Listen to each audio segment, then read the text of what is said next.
합독합니다. 시작. 오순절 날이 이미 이름에 그들이 다 같이 한 곳에 모였더니 호련히 하늘로부터 급하고 강한 바람 같은 소리가 있어 그들이 앉은 온 집에 가득하며 마치 불의 혀처럼 갈라지는 것들이 그들에게 보여 각 사람 위에 하나씩 임하여 있더니 그들이 다 성령의 충만함을 받고 성령이 말하게 하심을 따라 다른 언어들로 말하기를 시작하니라. 아멘. 감사합니다. 자리에 앉아 주십시오.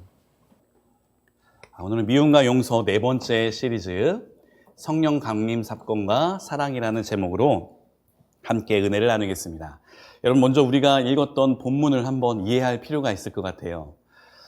우리가 성령의 강림은 무슨 뜻이었죠? 내려와서 임하다라는 한자어입니다. 내려오는 강자를 쓰고요. 함께 임한다는, 함께 있다는 임자 쓰는 거죠. 강림.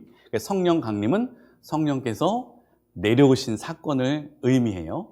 오늘 사도행전 2장 1절과 4절은 성령 강림의 사건을 기록하고 있습니다.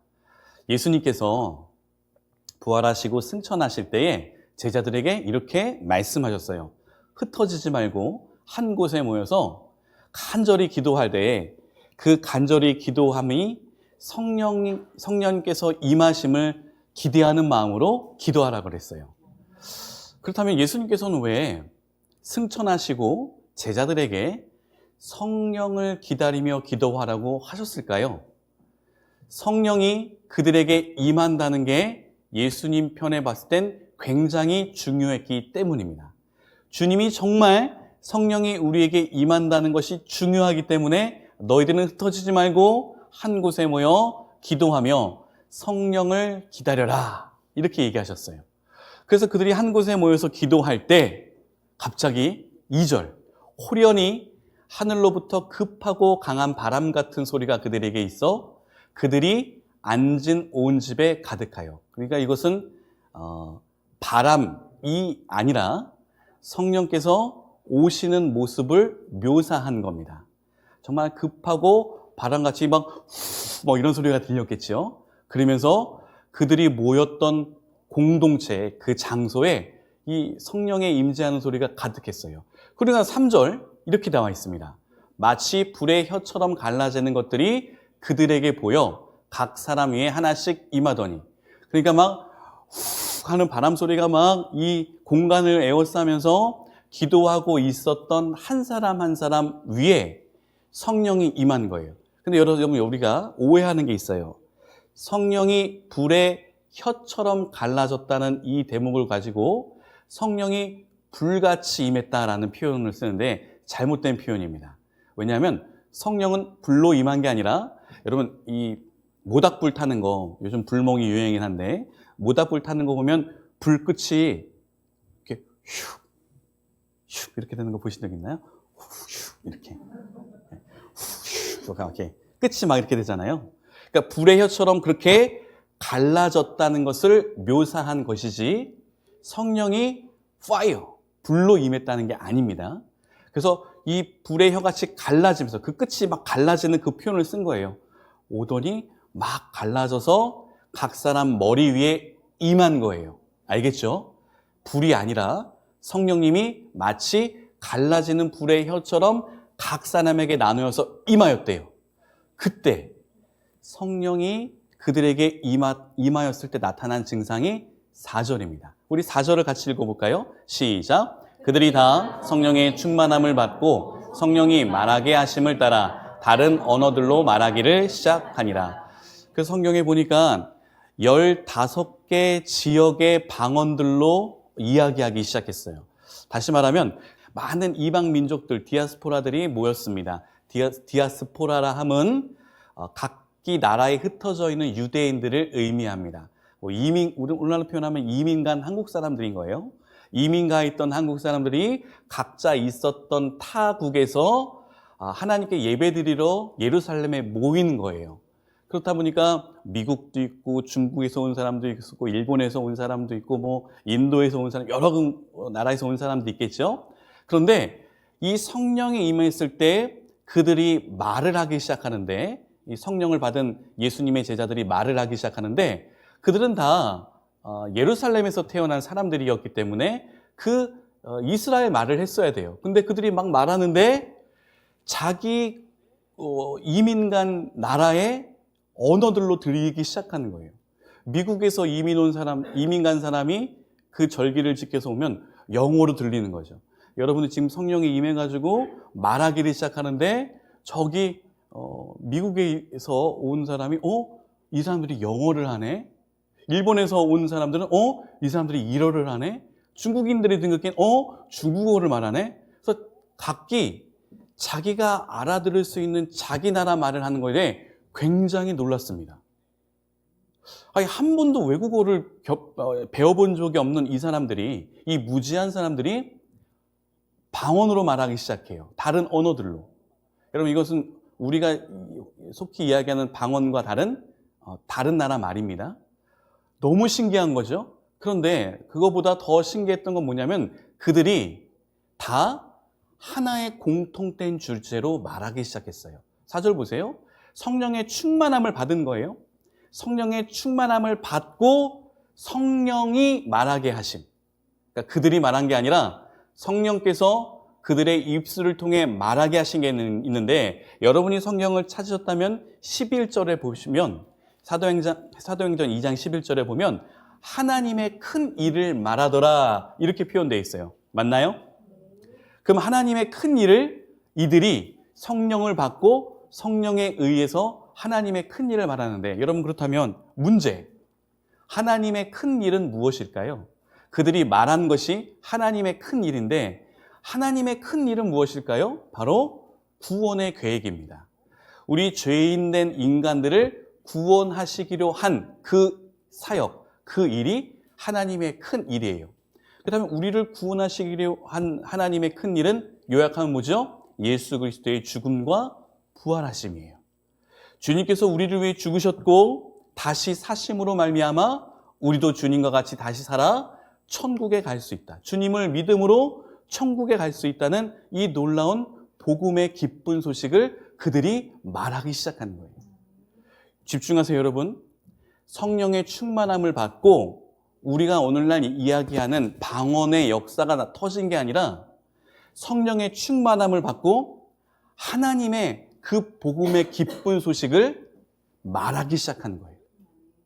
여러분, 이 사건은 오늘날로 표현하면 어떤 사건입니까? 바로 성령의 충만함으로 하나님의 큰 일을 말하게 한 이 사건은 바로 성령의 사랑의 사역의 사건이라고 이야기하고 있어요. 오늘 우리가 읽었던 이 본문 있잖아요. 이렇게 다른 언어들로 말하기 시작한 다음에 왜 이게 성령의 사랑의 사역이라고 이야기하는가? 이렇게 말하고 나서요, 그들이 각기 집으로 돌아간 게 아니라 그때부터 공동생활을 하기 시작해요. 우리 한번 사도행전 2장 44절에서 45절을 같이 읽어봅니다. 시작. 있는 사람은 모두 함께 지내면서 모든 것을 공동으로 소유하고 재산과 소유물을 팔아서 모든 사람에게 필요한 대로 나누어 가졌다. 아멘. 여러분, 성령께서 임하고 나서요, 그 성령의 충만함을 받은 사람들의 행동, 삶의 방식이 어떻게 바뀌었느냐? 예전에는 내 것을 내 것이라고 주장했어요. 탐욕과 이기심에 가득 찼던 사람들이 성령의 충만함을 받고 성령에 의하여서 복음을 전파함에 기뻐하고, 그리고 진짜 비로소 사랑의 공동체의 모습으로 변화되기 시작해요. 이것은 단순히 소유를 공동으로 나누는 공산주의를 얘기하는 것이 아닙니다. 그들의 완악한 마음이 성령으로 완전히 뒤바뀌어져서 타인과 나를 가족으로 여기며 동일시 여기며 내 뼈 중에 뼈요 살 중에 살이라고 고백한 사건이에요. 그래서 구약시대 때보다, 여러분 구약에서는 예수님을 몰랐지요. 장차 오실 예수 그리스도 메시아를 고대하는 믿음으로 산 거예요. 그런데 이 신약에 와서는 예수님을 보기도 했고 또 예수님이 승천하신 다음에 성령을 체험하기도 했어요. 집단적으로. 있을 수 없는 일이었어요. 구약에서는 하나님의 특별한 한 사람들 한 사람들에게만 하나님의 영이 임한 기록이 나옵니다.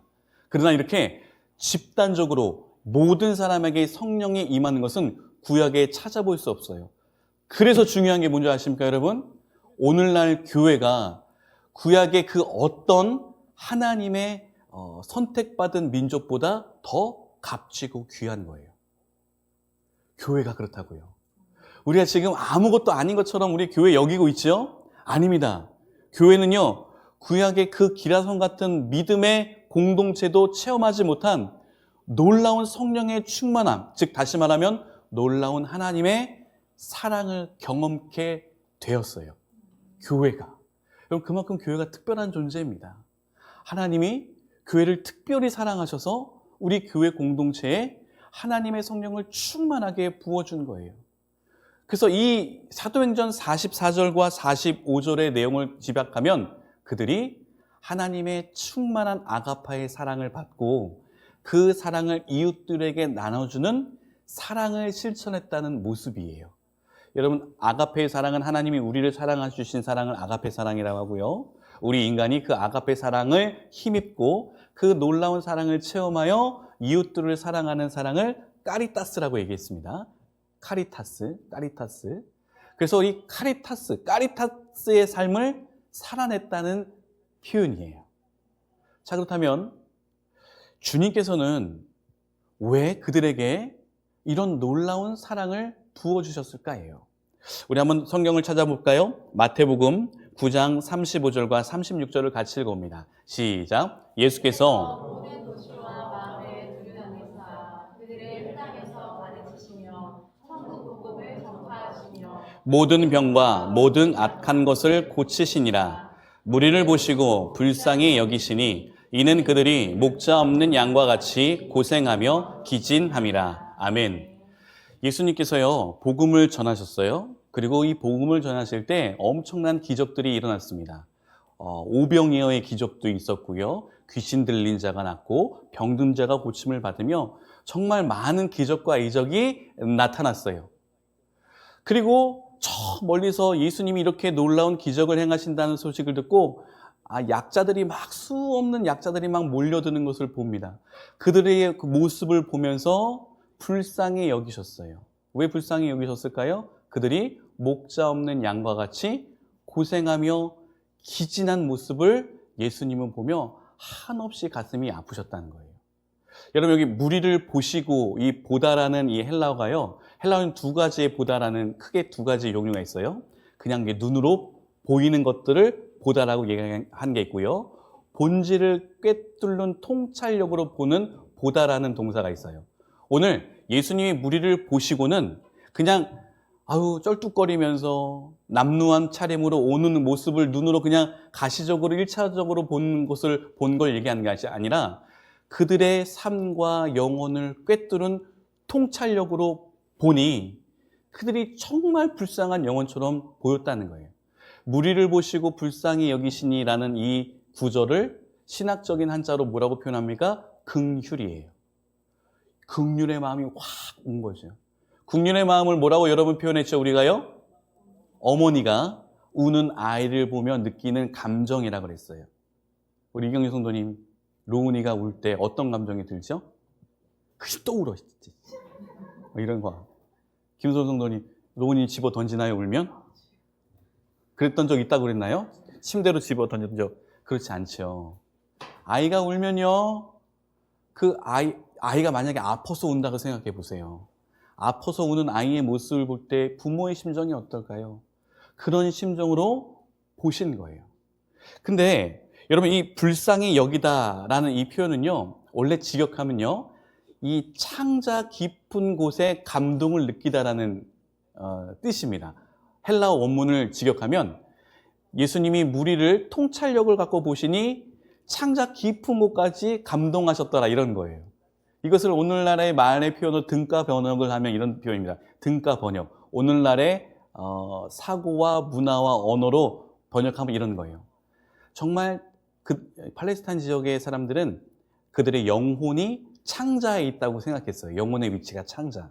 그러니까 창자 깊은 곳이 감동했다는 것은 오늘날로 표현하면 가슴이 찢어지도록 아팠다는 거예요. 무리를 보시며 가슴이 찢어지도록 아팠다는 거예요. 그리고 우리가 읽었던 목자 없는 양같이, 그들의 모습이 이렇게 비유되죠. 목자 없는 양같이 고생하는 것처럼 보였고 기진하는 것처럼 보였어요. 여러분, 고생하다는 이 헬라어를 지역하면 괴롭게 하다라예요. 괴롭게 하다. 그리고 기진함이라는 헬라어를 번역하게 되면 내던져 내팽개치다, 이런 뜻이에요. 그러니까 이것을 오늘날 말로 번역을 하게 되면 예수님이 그들을 보시고 가슴이 찢어질 듯 아팠는데 왜냐? 이는 왜냐입니다. 왜냐하면 그들이 목자 없는 것 같이 괴로워하고 있어요. 그리고 버림받은 것 같이 내팽개친 것처럼 본 거예요. 그래서 예수님이요, 이 마태복음과 마가복음과 누가복음 이 복음서를 읽으면 그 뒤에 이렇게 표현하십니다. 아버지요, 추수할 것은 많은데 추수할 사람이 없으니 일꾼을 보내주시옵소서, 이렇게 기도하라고 가르쳐줘요. 그러면서 그 다음에 2씩 짝을 져가지고 70명의 전도자를 파송합니다. 이건 도저히 예수님 혼자 다 감당할 수 없는 사역이니 제자들 70명을 불러가지고 2인 1개조로 해서 각 지역을 돌아다니면서 복음을 전하게 하세요. 그리고 이 70명이 예수님의 권능을 받고 복음을 전하고 돌아와 예수님께 사역 보고를 합니다. 로군이 조용히 하세요.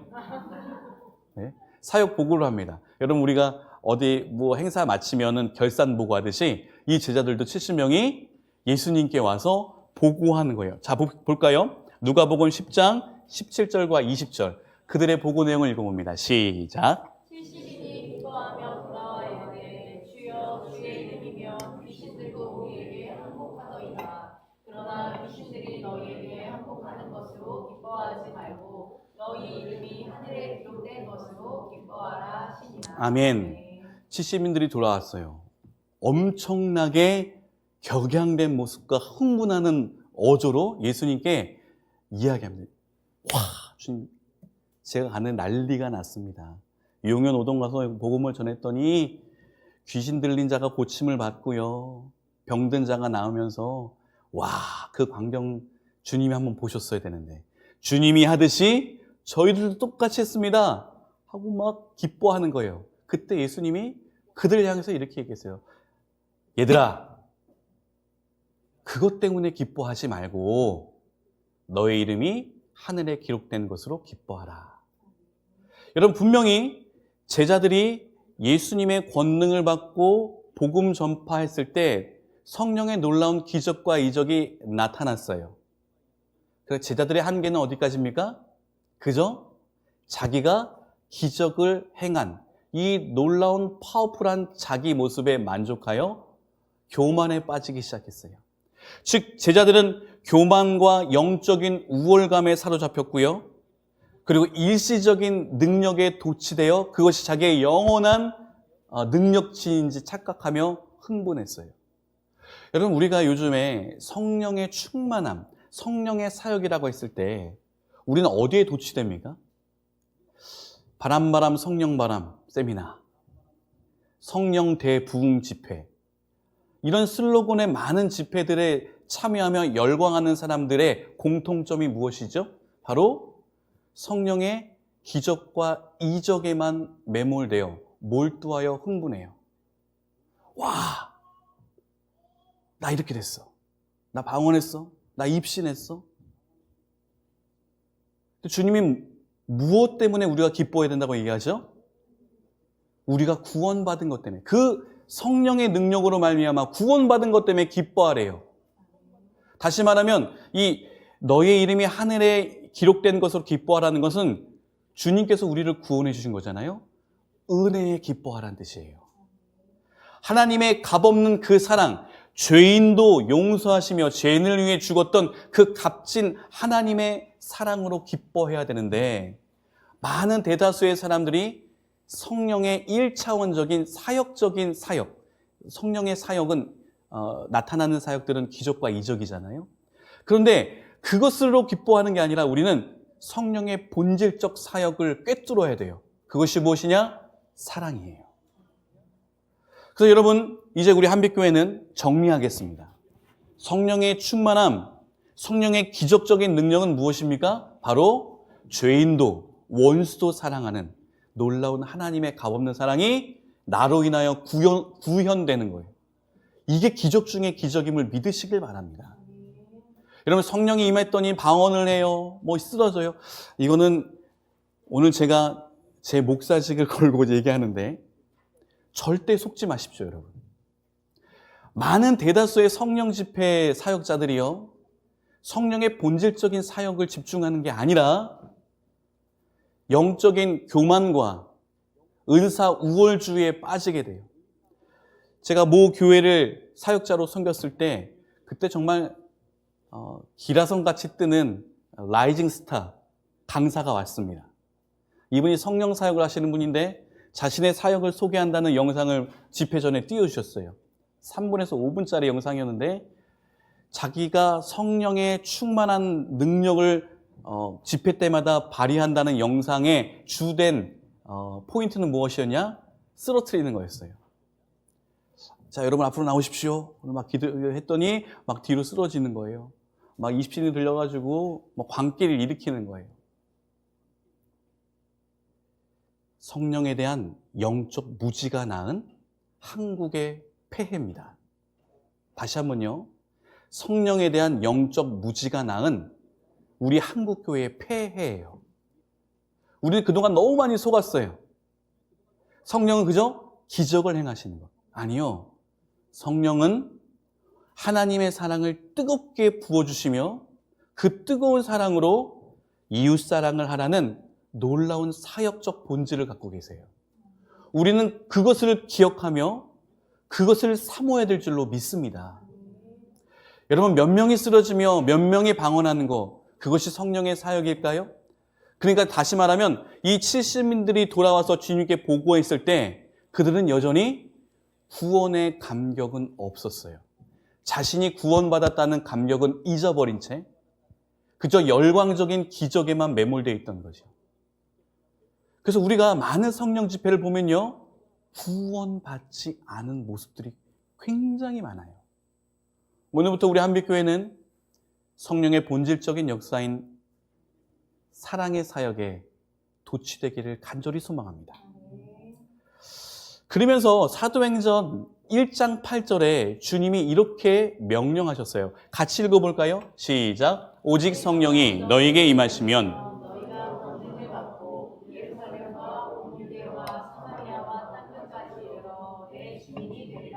아멘.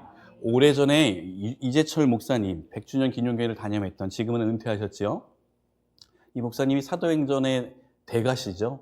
1장 8절에 대한 이 말씀을 갖고 설교를 하셨을 때 제게 이 인사이트가 온 게 있었습니다. 그분의 설교의 요약은 이겁니다. 여러분, 성령이 너에게 임하면 이런 일이 일어날 거라고 예수님이 알려주시고 승천하신 거예요. 그리고 그들이 한 곳에 모여서 기도했더니 오늘 우리가 읽었던 본문처럼 성령이 임함으로 진짜 그들이 증인이 된 거예요. 하나님의 큰 일을 말하는 전도자들이 된 거죠. 그럼 보세요, 여러분. 오직 성령이 너희에게 임하면 그 성령께서 우리에게 능력을 주세요. 디나미스, 이 능력은 디나미스. 여기서 나온 영어 단어는 다이나마이트, TNT, 폭약이죠. 폭발적인 감당할 수 없는 능력이 우리에게 부어준대요. 근데 이 감당할 수 없는 능력을 우리는 아직까지 뭐라고 생각하는 거예요? 그저 성령의 사역적 사역. 거기에만 매몰되어 있는 거예요. 아, 성령이 임하면 예루살렘과 유대와 사마리아 땅끝까지 이르러 기적을 베풀면서 우리가 예수님의 증인이 되겠구나. 아니에요. 여러분, 그들 유대인이 갖고 있던 사고방식에 사마리아 땅끝에 있는 이방인들은 어떤 존재들이죠? 짐승만도 못한 하나님께 저주받은 존재들이에요. 그들에게는 하나님의 저주만 임할 뿐이에요. 그리고 그들이 생각했던 유다니즘은 어떤 거예요? 나는 하나님이 선택했어. 그래서 유대 랍비들의 기도문에 뭐가 적혔다고 했죠? 주님, 저를 유대인으로 태어나게 해서 감사합니다.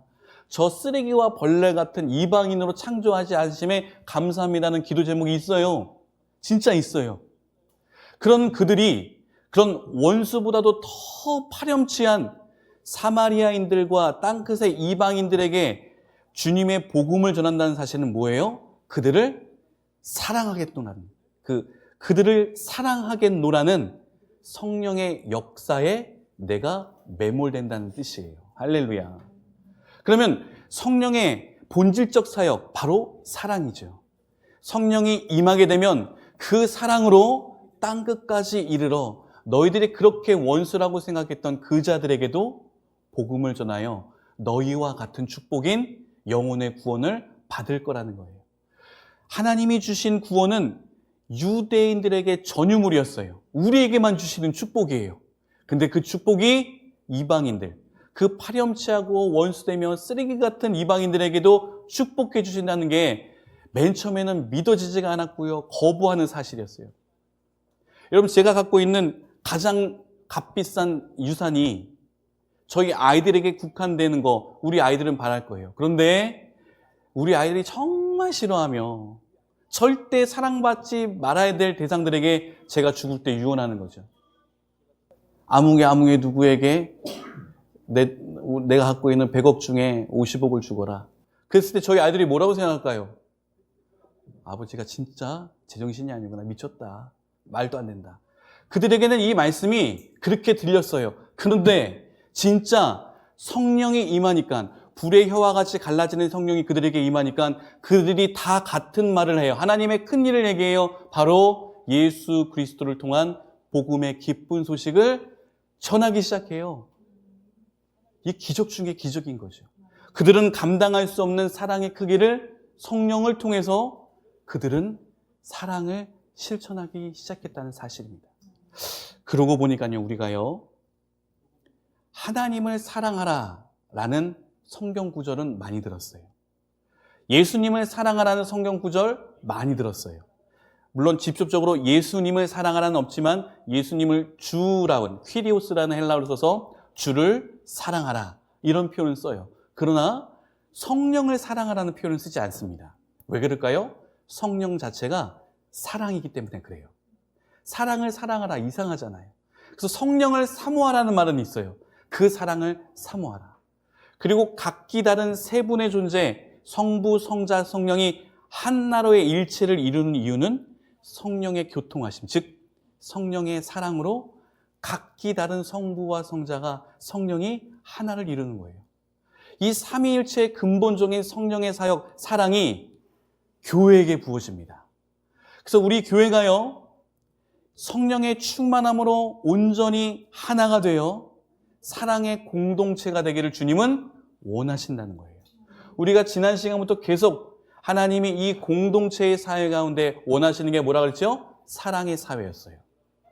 내 뼈 중에 뼈, 살 중에 살이라는 이 놀라운 사랑의 고백을 단순히 프로포즈용으로 국한시키는 게 아니라 우리 모든 공동체에게 그 사랑의 고백을 하기를 원하셨어요. 그리고 온전한 사랑을, 이 공동체가 사랑이 가득 차여 사회, 세상에 흘러넘치기를 원하시는 거예요.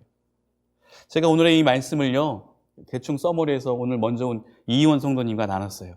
이렇게. 그래서 이렇게 질문했습니다. 우리가 정말 하나님의 아가페 사랑을 받고 까리타스의 사랑을 실천하게 되면 부흥하는 건가? 부흥 안 할 수도 있잖아? 근데 이희원 성도는 이렇게 얘기하더라고요. 목사님, 성령을 통한 사랑에 충만한 공동체가 된다면 당연히 교회는 부흥하는 것 아닌가요? 당연한 거라고 얘기하더라고요. 근데 우리는 순서를 바꾸죠. 먼저 그냥 막 채우려고만 해요. 아니요, 우리 먼저 주님의 사랑으로 충만합시다. 그러면서 이런 예화를, 아마 이분이 아침에 오셔가지고 제정신이 아니었는지 성령의 임재를 받았는지 이런 예화를 쓰더라고요. 여러분이 아니라 목사님 생각해 보세요. 가정이 정말 사랑이 충만하면 집에 막 들어가고 싶잖아요. 네, 그렇죠? 네, 그렇게 웃잖아요. 그래서 똑같은 웃음을 지던데 부부들이 서로 사랑하기 소망합니다. 집에 나가 있는 가족 공동체가, 일원들이 빨리 집에 들어가고 싶잖아요. 그리고 만약에 우리 가정이 사랑이 충만한데 내 친구가 우리 가정의 그 사랑을 보면 그 집 가고 싶다. 그렇잖아요. 그런데 왜 교회에 부흥이 일어나지 않을까? 가기 싫은 곳이 됐을까? 사랑이 식어서는 아닐까요? 여러분의 가정에 사랑이 식어서 그런 건 아닌가요? 아휴, 어떡하냐, 오늘 또 들어가야지 뭐. 들어가야지 뭐. 여러분, 아휴, 그래, 오늘 예배 드려야지 뭐. 기도네 오늘. 아이고 진짜. 여러분, 오늘 우리의 신앙이 어떤지 살펴봅시다. 계속해서 말씀을 봅니다. 로마서 5장 5절의 말씀. 시작. 우리에게 주신 성령으로 말미암아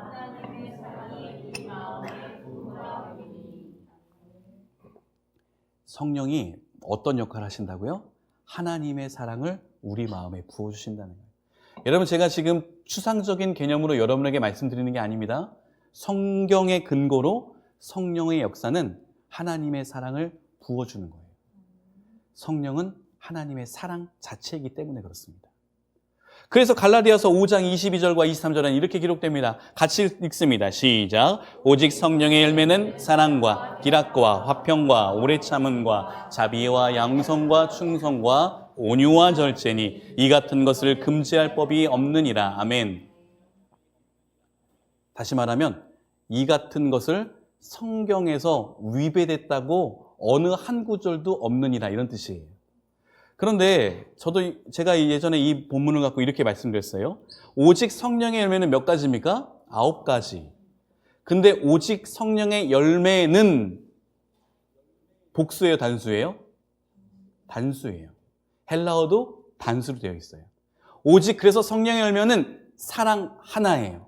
그 사랑 안에 희락과 화평과 오래 참음과 자비와 양성과 충성과 온유와 절제가 내포되어 있는 거예요. 왜요? 성령은 사랑이기 때문에 나타나는 열매 또한 사랑이죠. 여러분, 그래서 오늘날 우리가 성령 집회, 우리 전도사님들 이제 잘 유념해 두세요. 우리 아이들이 캠프 가거나 그럴 때, 우리 아이들이 성령을 받았어요. 하나님을 체험했어요. 뭘 보고 우리가 증명할 수 있습니까? 사랑하는 모습을 보고. 영적인 우월감과 은사의 주위에 빠져가지고 성령을 왜곡시키지 맙시다. 아유, 엄마는 왜 이거 안 빨았어? 우리 학생들 잘 얘기하죠. 아유, 엄마 오늘 나 이거 체육복 입어야 되는데 왜 안 빨았어?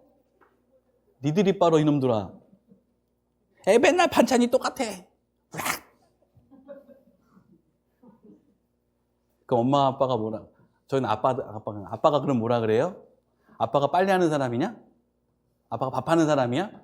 저희 집은 그렇게 얘기합니다. 제가 다 하니까. 여러분 집에서는 엄마가 그런 얘기 하겠죠? 여러분, 왜 이런 불만을 토로하죠? 엄마 아빠의 외적인 사역에만 집중한 거예요. 엄마 아빠의 사랑을 간파하지 못하니까 엄마는 빨래하는 사람인 거죠. 아빠는 쓰레기 버리는 사람. 이렇게 되는 거죠. 여러분, 성령의 사역적인 것만 국한되면 우리는 어떤 얘기를 하는 거예요? 주님, 왜 안 해주세요? 왜 안 해주시는 겁니까? 왜 안 들어주세요? 주님, 저는 오늘 이 집회, 성령 집회에 뜨겁게 주님을 못 만났군요. 패배주의. 아니요. 우린 속았어요, 그동안. 성령은 사랑입니다. 그 집회를 통해 내가 예수 그리스도의 뜨거운 사랑을 체험하고 눈물로 회개했다면 성령을 체험하는 것이죠. 또한 성령이 아니고서는 하나님을 주 아버지라고 시인할 수 없느니라. 그 집회 가운데 하나님을 내 인생의 주인으로 고백하는 것, 성령 받은 거죠. 그리고 그 집회를 통해서 주님의 사랑을 가지고 집에 가서 부모님을 사랑하며 형제 자매를 사랑하며 이웃을 사랑하는 것, 성령의 충만한 역사를 체험한 것인 줄로 믿습니다. 끝으로 에베소서 4장 30절과 32절을 같이 합독합니다. 시작. 하나님의 성령을 의심하게 하시다가 그 안에서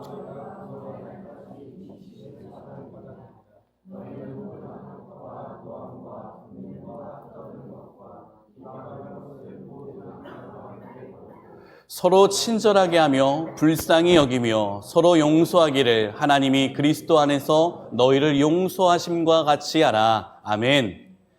성령은 사랑이기 때문에 성령님께서 우리의 성도들의 삶을 보시며 근심, 걱정, 슬퍼하는 게 있어요. 무엇이냐? 성도들이 교만함과 이기심과 자기만을 사랑하는 왜곡된 사랑에 빠져 상대를 조롱하고 비방하고 미워하며 헐뜯는 모습을 보며, 교회의 그런 모습을 보며 세상의 가치로 교회를 물들일 때 성령님은 근심한대요. 그럼 주님, 성령께서 근심하지 않는, 오히려 기뻐하시는 방법은 뭐죠? 서로 친절하게 하며 불쌍히 여기며 서로 용서하기를, 하나님이 그리스도 안에서 너희를 용서하시고, 즉 주님이 나를 사랑하신 것 같이 너희도 서로 사랑하라. 왜요? 성령은 사랑이기 때문에 그렇습니다. 성령은 뭐라고요? 사랑. 여러분 제발 속지 마세요. 우리 교회가 아니라 다른 교회에서 섬기더라도, 다른 집회에 가더라도 속지 마세요. 분별과 지혜를 가지고 가지 마세요. 가지 마세요. 제 목사직을 오늘 얘기합니다. 우리는 너무나 성령의 사역적 사역에만 몰두해 버렸어요. 성령의 역사는 그래서 그런 거라고 생각했어요. 아니요. 성령의 역사는 사랑인 줄로 믿습니다. 두 눈을 감아 볼까요? 오늘 주님께서 이 성령 강림 사건을 통해 우리 교회의 사랑을 선포해 주셨습니다. 우리 계속되는 미움과 용서, 이 말씀 시간, 아직도 내가 미움이 가득하고 용서하지 못했다면 이 놀라운 성령을 사모하여 미움이 사랑으로 용서될 수 있도록 주님, 오늘 이 시간 내게 성령의 충만함, 성령의 능력을 부어 주시옵소서. 우리와 같은 마음으로 결단하며 나아가겠습니다. 기도합시다. 사랑과 은혜가 충만하신 아버지 하나님, 우리를 보시고 불쌍히 여기셨던 하나님, 그 주님이 오늘 우리에게 성령을 부으심으로 말미암아 우리의 삶이 주님의 사랑으로 어떻게 역전될 수 있는지를 보여주셨습니다. 이제는 내 것을 내 것이라 주장하지 않았으며 이기적인 마음으로 정욕에 사로잡혀 세상의 물질에 사로잡혀 살아가는 나의 모습 용서하여 주시옵소서. 이제는 다시는 그런 모습으로 살아가지 않게 하시고 주님의 사랑으로 사랑을 실천하는 성도가 될 수 있도록 도와주시옵소서. 주님, 내 마음에 아직도 미움과 악독이 가득합니다. 아직도 용서하지 못하는 사람들이 있습니다. 주여, 어떻게 하겠습니까? 성령을 근심케 하는 나의 마음, 주여 어떻게 하면 좋겠습니까? 다시 한번 간절히 성령을 사모하오니 오늘 그 성령을 우리에게 임하게 하여 주시옵소서. 그 오순절 망하의 다락방에 임했던 성령의 놀라운 임재가 오늘 이 시간 우리 한빛교회 모든 성도들의 머리 위에 임하길 간절히 소망합니다. 성령의 충만함은 곧 사랑의 충만함을 의미하오니 우리 한빛교회에 성령의 충만함을 내리어 주시옵소서. 온전히 주님을 의지합니다.